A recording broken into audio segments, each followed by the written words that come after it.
tarde. Vamos falar a respeito de geometria plana. Dá uma olhada no seguinte, a geometria plana é estruturada em cima de três conceitos primitivos, que são o ponto é adimensional, ou seja, não tem comprimento, não tem largura. Temos a reta é unidimensional, possui uma única dimensão que é o comprimento. E nós temos também o plano é bidimensional, tem duas dimensões, que são largura e comprimento, ok? Esses são os conceitos primitivos.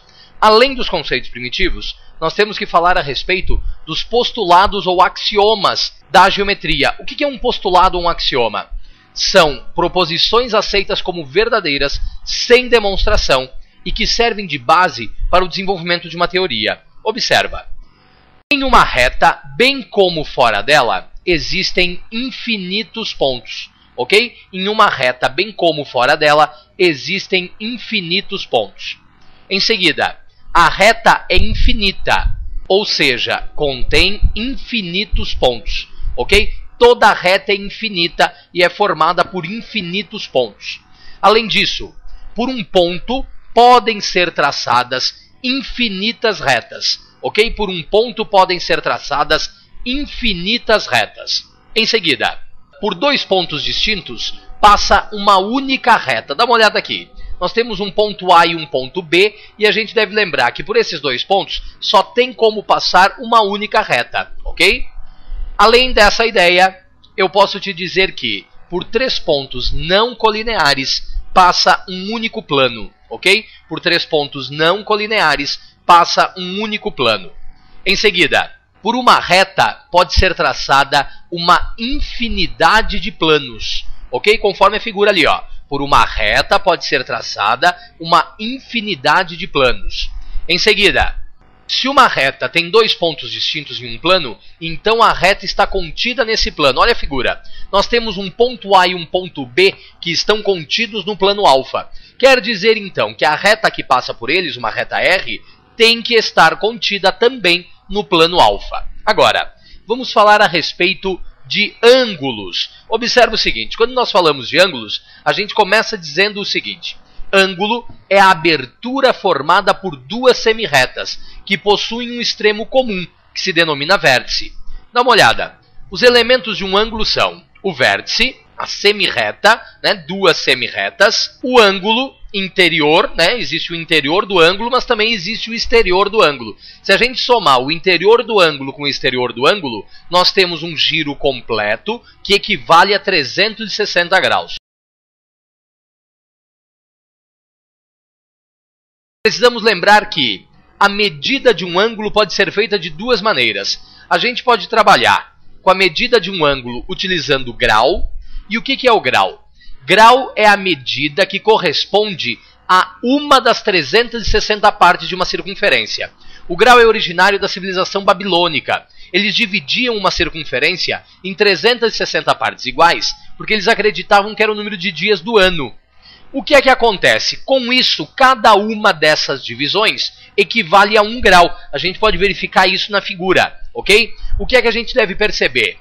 Uma volta inteira são 360 graus. Meia volta são 180 graus, que é um ângulo raso. Um quarto de volta são 90 graus, que é um ângulo reto. Agora, além do grau, a gente tem que falar também de radiano. Observa, radiano, o símbolo é rad, e a gente vai saber o quê? Um radiano é a medida do ângulo central alfa que determina sobre a circunferência um arco AB de comprimento igual ao raio da circunferência. Então vamos imaginar uma circunferência, já temos lá duas retas interceptando essa circunferência, determinando ali um ângulo. O que é que vai acontecer? O segmento que sai do centro e vai até uma extremidade é o raio. Agora, determinaremos ainda dois pontos, um ponto A e um ponto B. Ao traçarmos esses dois pontos, a gente deve observar o seguinte: existe uma abertura que é um ângulo alfa. No arco que foi determinado, a gente vai dizer o seguinte, que o arco AB é igual ao raio R da circunferência. Então lembra, se o arco alfa é 1 radiano, quer dizer que o raio é igual ao arco AB, ok? Quer dizer que o raio é igual ao arco AB. Agora, preste atenção ao seguinte, 1 radiano é aproximadamente 57,3 graus, ok? Aproximadamente 57,3 graus. Lembra, 180 graus equivale a π radianos. Quer dizer, então, que meia volta numa circunferência é igual a 3,14 radianos, aproximadamente, né? Arredondando o π. Meia volta na circunferência é igual a 3,14 radianos. A gente precisa lembrar do seguinte, para transformar de graus para radianos, a gente usa uma regra de 3. 180 graus é π, o ângulo que a gente tiver vai ser x.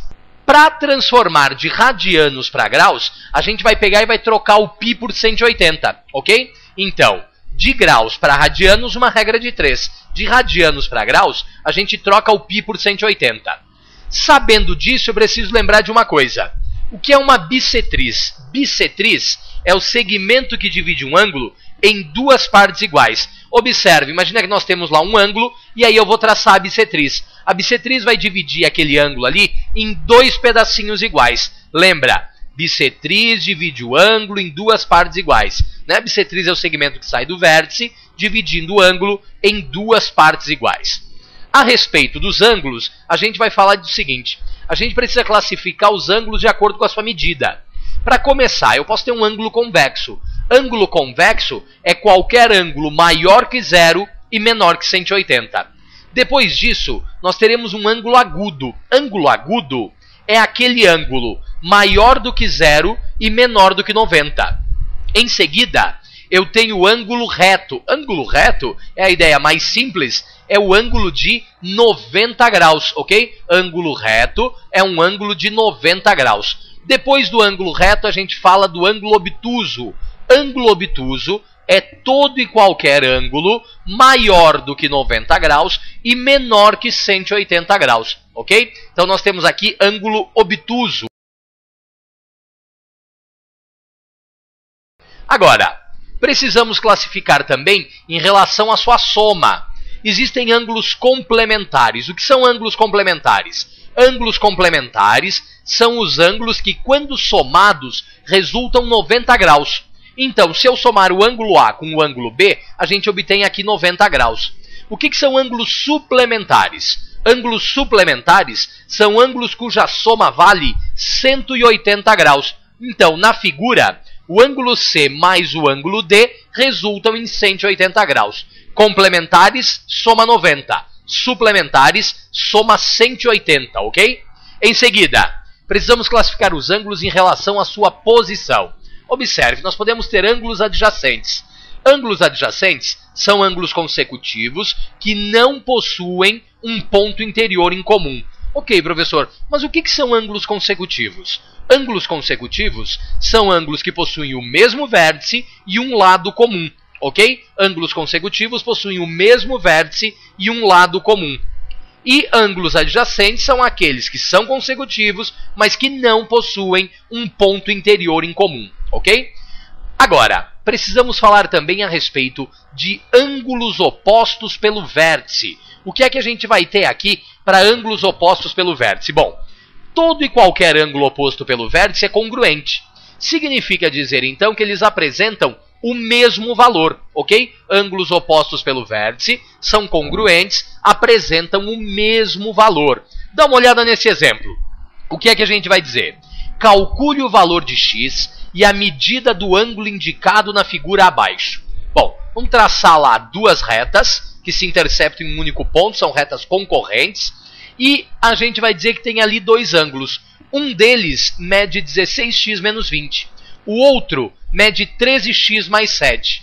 O que acontece? Como são ângulos opostos pelo vértice, eles são congruentes. Ângulos congruentes apresentam valores iguais. Quer dizer que 16x menos 20 é igual a 13x mais 7.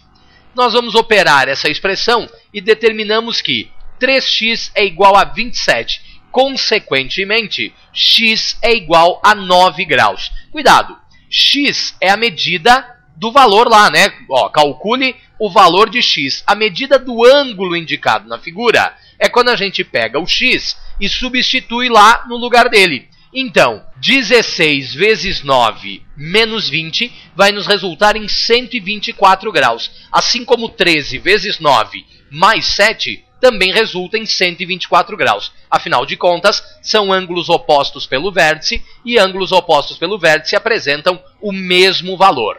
O que é que a gente vai perceber?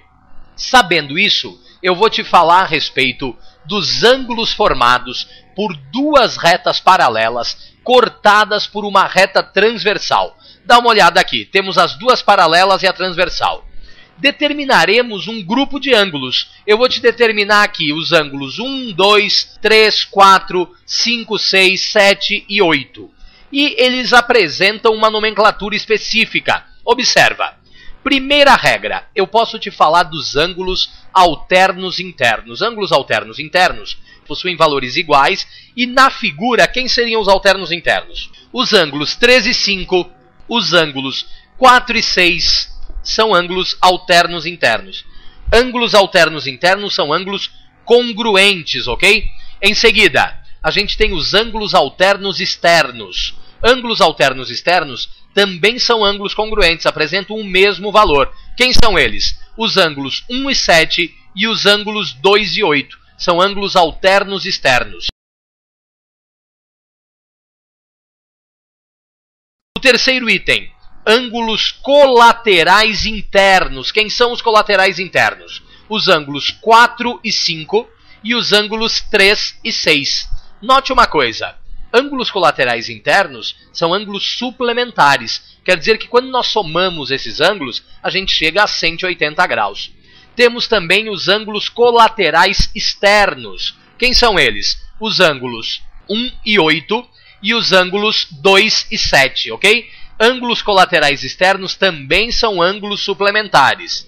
E, por fim, nós temos os ângulos correspondentes. Ângulos correspondentes são o 2 e o 6, o 1 e o 5, o 4 e o 8, o 3 e o 7. Ângulos correspondentes são ângulos congruentes. Não esqueça disso. Dá uma olhada no exemplo que a gente tem aqui. Consideremos duas retas paralelas, ok? Consideremos uma reta R e uma reta S e uma reta transversal que intercepta essas duas paralelas. Eu quero que você encontre o valor de x. Vamos ver lá. Tem dois ângulos. Um vale 3x menos 15 e o outro vale 2x mais 7. O que esses ângulos são? Esses ângulos são ângulos correspondentes. E ângulos correspondentes são ângulos o quê? Congruentes. Quer dizer, então, que eles apresentam o mesmo valor e a relação está lá. São iguais. 3x menos 15 acaba igual a 2x mais 7. Logo, a gente vai determinar o quê? Fazendo as operações, nós descobrimos que o valor de x é igual a 22, ok? X, nesse exemplo, é igual a 22 graus. O que mais a gente tem aqui? Eu preciso te falar a respeito do Teorema de Tales. E quando a gente pensa em Teorema de Tales, a gente vai dizer o seguinte. Dados. Primeira coisa que a gente tem, um feixe de retas paralelas. Então dá uma olhada, tá lá, ó. Feixe de retas paralelas. E retas transversais. Duas retas transversais. O que é que a gente diz? A gente diz que a razão entre as medidas dos segmentos de uma das transversais é igual à razão entre as medidas dos segmentos correspondentes da outra transversal. Por exemplo, o segmento AB e o segmento CD, quando divididos um pelo outro, dão o mesmo resultado de A', B' dividido por C', D'. Então dá uma olhada, a razão entre as medidas dos segmentos quaisquer de uma das transversais é igual à razão entre as medidas dos segmentos correspondentes da outra transversal. Não esqueça, as medidas dos segmentos correspondentes são diretamente proporcionais, ok? As medidas são diretamente proporcionais. O que mais a gente deve observar aqui? Eu preciso te falar a respeito da semelhança de triângulos. E a gente vai dizer que dois triângulos são semelhantes se e somente se, primeiro, os três ângulos internos são ordenadamente congruentes, ok? Os três ângulos internos ordenadamente congruentes. Depois, os lados homólogos. O que são lados homólogos? São aqueles que estão na mesma posição, são proporcionais. Vamos dar uma olhada nessa ideia. Consideremos dois triângulos e aí dá uma olhada. Os ângulos internos ordenadamente congruentes. Nós temos lá ângulo em A e ângulo em A', ângulo em B e ângulo em B', ângulo em C e ângulo em C'. Eles são congruentes. Sabendo disso, a gente vai pegar e vai dizer ainda o quê? Que os lados A e A', B e B', C e C', ou seja, os lados na mesma posição, são proporcionais. Daqui a gente vai tirar a seguinte relação. A dividido por A' é igual a B dividido por B', que é igual a C dividido por C'. E qualquer uma dessas divisões vai nos dar um valor K qualquer. Esse valor K é o que a gente chama de razão de semelhança, ok? Esse valor K é o que nós chamamos de razão de semelhança. Sabendo isso, dá uma olhada. Qual é a ideia estrutural mais importante aqui? A gente vai pegar e vai dizer que se eu tiver um triângulo CAB e nós traçarmos uma reta qualquer, interceptando dois dos lados desse triângulo, a gente vai acabar definindo o seguinte. Se essa reta que nós traçamos por último é paralela a um dos lados, então, no caso a reta que passa por DE é paralela à reta que passa por AB. Se isso acontece, o triângulo que se formou é semelhante ao primeiro. Dá uma olhada. Quer dizer que o triângulo CAB, que é o maior dos triângulos, é semelhante ao triângulo CDE, que é o triângulo menorzinho, ok? Então, teorema fundamental. Se uma reta é paralela a um dos lados do triângulo e intercepta os outros dois lados em pontos distintos, o triângulo determinado por ela é semelhante ao primeiro, ok? Além disso, quais são os casos de semelhança? Os casos de semelhança são, primeiro caso, dois ângulos ordenadamente congruentes. Se dois dos ângulos são ordenadamente congruentes, os triângulos são semelhantes. Segundo caso, lados proporcionais e os ângulos entre eles congruentes. Se eu tenho lados proporcionais e ângulo entre eles congruentes, os triângulos são semelhantes. Terceiro caso, lados homólogos proporcionais, ok? Se os lados homólogos são proporcionais, nós temos uma semelhança de triângulo. Esses são os três casos de semelhança. E eu preciso ainda falar a respeito de uma ideia que se chama base média. Pensa no seguinte, supõe que nós temos um triângulo ABC. Eu vou pegar e vou traçar aqui uma reta qualquer MN, ok? Uma reta que passa por M e passa por N. Observa uma coisa, se a reta que passa por M e por N dividir os lados onde ela toca em partes iguais, quer dizer que o segmento MN será paralelo ao segmento BC. Então, a reta que passa por MN divide, respectivamente, os lados AB e AC em partes iguais. Significa dizer que o segmento MN é paralelo ao segmento BC. Além de ser paralelo ao segmento BC, significa dizer também que o segmento MN é a metade do segmento BC, ok? Essa é a ideia da base média. A base média também funcionaria, por exemplo, num trapézio. Dá uma olhada, considere que nós temos aqui uma reta que divide aqueles dois lados em partes iguais. Tendo dividido aqueles lados em partes iguais, quer dizer que nós temos uma base maior, uma base menor e a base média, que eu estou chamando de x. Pela regra, a gente vai dizer o seguinte, vai dizer que a base média x é igual à base maior mais a base menor, tudo isso dividido por 2. Legal? Essa, então, é a semelhança de triângulos. Nós falamos de base média. Vamos fazer depois alguns exercícios em relação a isso. Ok? Grande abraço do professor Orestes. Estude bastante. Até mais.